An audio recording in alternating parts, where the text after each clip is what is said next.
Perseus. You probably know him as one of the coolest heroes in all of Greek mythology, or the inspiration for Percy Jackson. I know him as the first being conceived from a golden shower. I'm serious too. His mom was like locked up in a tower and Zeus just showered her with you know what from the sky, but details on that later. First, who was the locked up woman that was subject to Zeus' shower? Danae, the daughter of King Perseus, a king who was foretold that his grandson would take his life one day. So instead of, just not having children, he locked his only daughter up in a windowless tower so that no one would get her pregnant. Two things. Why a windowless tower? Because that's just cruel. And B, a locked up crying forbidden woman. Yo, if you know anything about Zeus, that's literally what gets him going. So Zeus did the whole sneaky shower from the heavens thing, which mythological texts describe as rain.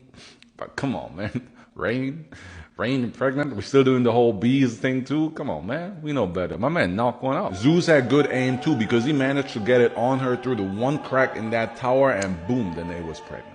When Perseus was born, her dad, King Perseus, was mad confused, understandably so, and the king blamed his brother for impregnating the daughter to usurp the throne, which understandably so, and the king then put his daughter Danae and grandson Perseus in a box that he cast out to the sea for them to die, which not understandably so. My man, that's just rough, bro. But luckily, the seas are the territory of Perseus' uncle Poseidon, who saved them by guiding the box to safety to be found by a fisherman who then raised Perseus into a man that became quite protective of his mother and was very weary of showers and rain. When the king of this new land that they made their home tried to make a move on Danae, Perseus was like, I'll slay the monster Medusa for you if you stop trying to tap that, man. That's my mom's. Show some respect, bro. And the king said, deal.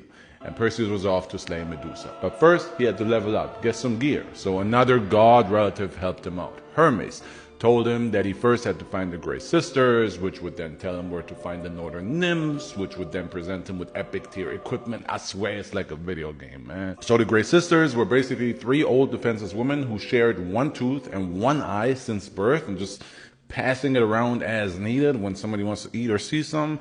And Perseus stole the eye from the three old defenseless women to force them to tell him where the Northern Nymphs are. Smooth, man, smooth. That's hero-like. The nymphs then presented Perseus with winged sandals, Athena's shield, and Hades' helmet of invisibility, which he used to sneak around Medusa's island, weaving past all the stone statues of soldiers who failed before him.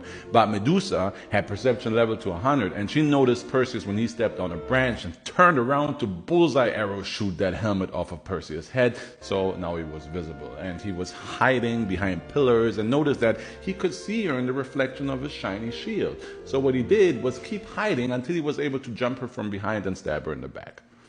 Jaime Lannister approves. He followed his strike through to decapitate her. I like this one. Keeping the Medusa head as a trophy, and from her blood, two creatures were born on the spot. Chrysaor, a giant with a golden sword, and Pegasus. And because decapitating her from the back wasn't disrespectful enough, Perseus made Medusa's son his son and rode Pegasus off into the sunset for some more adventures, which I'll cover in my next Perseus video. And if you want to know why Medusa is actually the innocent one in this entire story, and why beings were just randomly born from her blood, don't miss my upcoming Medusa video.